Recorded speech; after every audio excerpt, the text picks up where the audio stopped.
Samantha Fish, welcome Yes. to the UK. Thank you. This isn't actually your first time into the UK, is it? No, I've been coming here for 5-6 years now. So, are you finding the weather, the snow? It's not bad. It must be hot in Kansas, Missouri. No, well, where you you're know, from. I'm from Kansas City, but it's pretty chilly there right now. But I just moved to Louisiana about 9 months ago, so I'm kind of getting used to that, and I'm missing it a little bit, just the weather-wise. But it's not so bad here, actually. No, it's a great blues and fan base. I'm sure that you've come to know over the years. Yeah. Oh man, we have great fans in the UK, and I mean the shows have been remarkable. So. You've actually released 2 albums this year. You've released Chills and Fever. Yeah. And you're here this year, at the end of this year, promoting Belle of the West. Yes. Now, before we talk about Belle of the West, I want to quickly mention Chills and Fever, because a bit of a David Bowie thing going on there. I think Oh, wow. You kind of reinvented yourself for that Yeah, album. absolutely. And I mean, it was the first time I really worked with a bigger band, you know, Sure. more than just a guitar based. You know, every album that we'd made up to that point was meant to be played with a trio.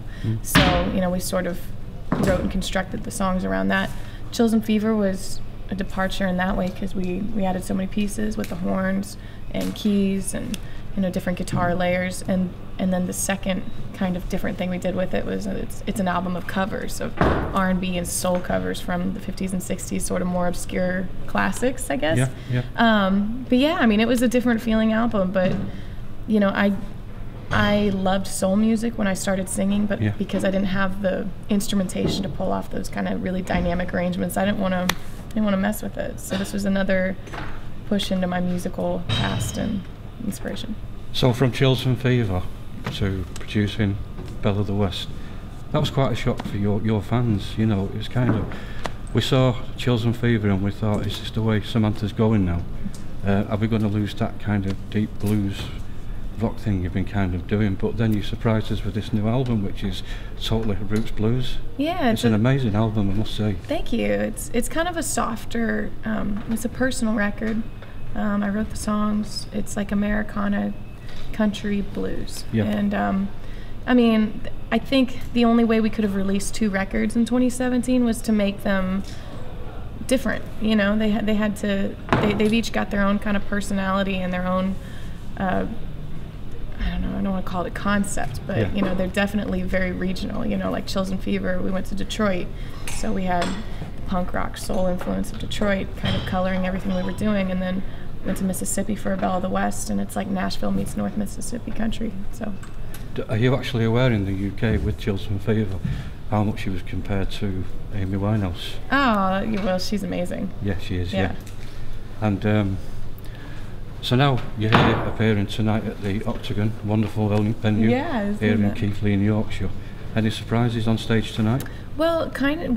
We're sort of wrapping we never really got to bring Chills and Fever to Europe or the UK, so that was kind of the show that people were expecting. And you know, Belle of the West came out right at the start of this tour, so it's very Chills and Fever heavy, but we're throwing in some Belle of the West as well. That's amazing. So, just looking back at some of like your earlier inspirations, I've noticed through the media, and I've become a fan of yours. Of course, I have. You've had a lot of inspiration from British rock. I think you've been covering Black Sabbath tunes, things like that. I mean, what sort of British bands are you most influenced by? Well, of course, I think the most influence I pulled from British rock and roll. I mean, we love Black Sabbath. Yeah. And, have you met Ozzy? No, I wish. Would you like to meet Ozzy? Yes, of course. I'd say the Rolling Stones. Oh, yeah, I mean, yeah. Above and beyond. I mean, those. I've been listening to the Stones since I was a kid, just hit after hit after hit. And somewhere in that history of yours, you played with Buddy Guy. Yeah, How did that feel? It was wonderful. Because he's such a legend. He is, and it's kind of it was a very humbling moment to get to share the stage with him. And I was in Kansas City when we played, and him and Johnny Lang, and I was a kid when Johnny Lang was a kid, so it was kind of cool because we had his records, and we had Buddy Guy's records, so pretty surreal moment. And he's a living legend. Doesn't get any better than that in the blues world. No. And your musical career didn't actually start with cigar box guitars or guitars. You was playing the drums initially. Oh yeah. So how did you switch from drums to guitar and songwriting? I mean, I was playing drums when I was a kid.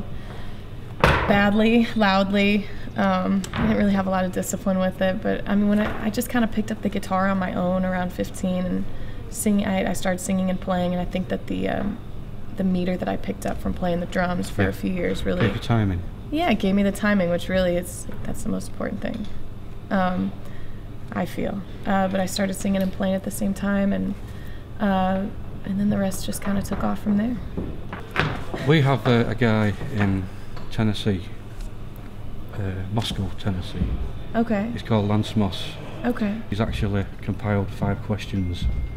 Okay. From I'm ready fans for of him. yours from the station. Oh wow, really? So are you ready to answer those? Yes, of course. So one of the questions that came back from the fans was, where did you first hear about R.L. Burnside? Oh man, I don't know exactly where I was when I first heard about R.L. I don't know. I was like 17 years old, and the first festival I ever went to was the King Biscuit Blues Festival down in Helena, Arkansas, and that's like 40 miles from Clarksdale.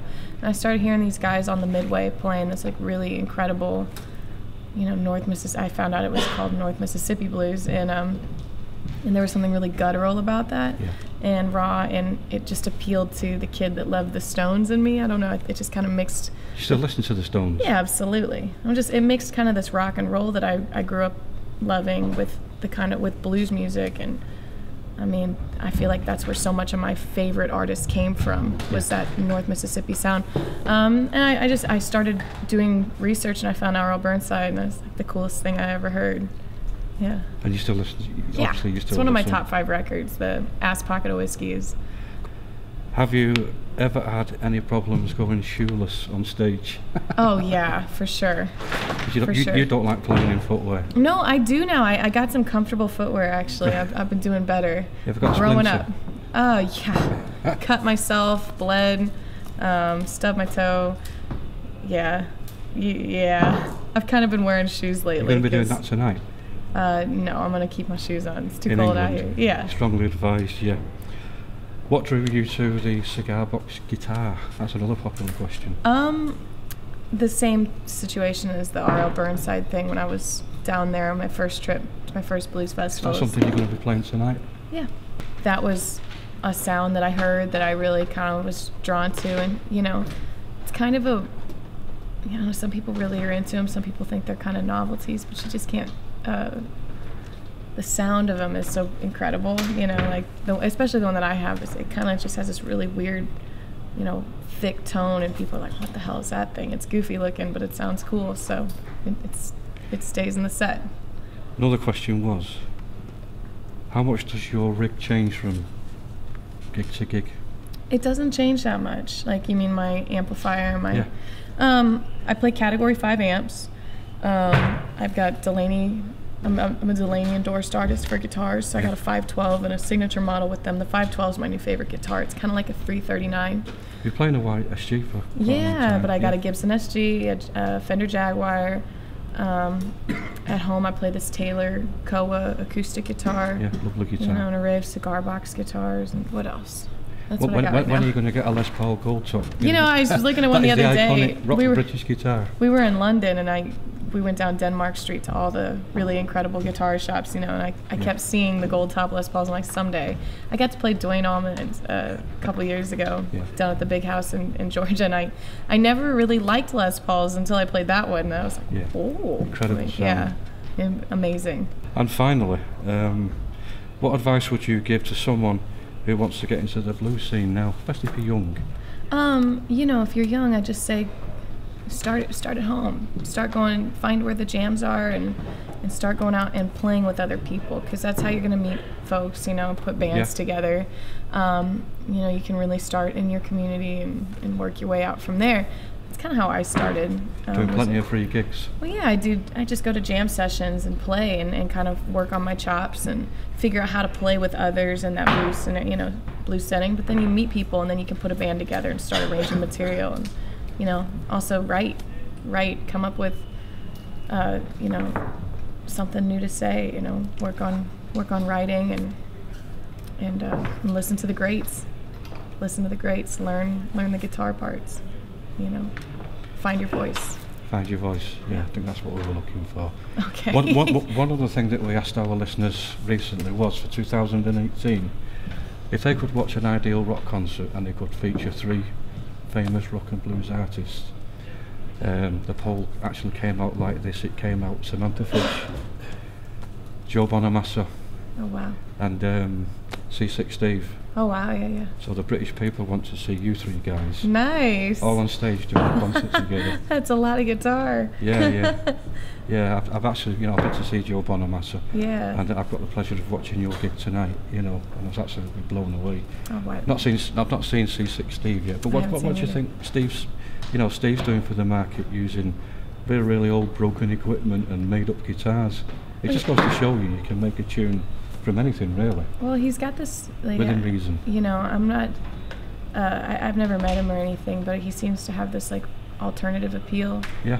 To younger audiences and everything, and sometimes playing weird instruments. I mean, I've done that a little bit, not as much as he has, but, just seeing how people are kind of intrigued by weird instrumentation. It's not the normal thing, he pulls some really unique sounds out of what he has. When you're not writing songs and doing gigs, what does Samantha Fish like to do to relax?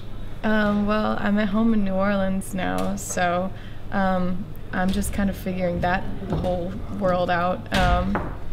Man, what are you talking about? Time off? We work. Do you play computer games? Do you kick the trainers off? It's hilarious. We don't have time off. I mean, we work so much, and so much of my life is dedicated to music. It's like even when I'm not working, I'm working on something else. Okay. But I don't know, when I have time off, I go try to see family and friends, and yeah.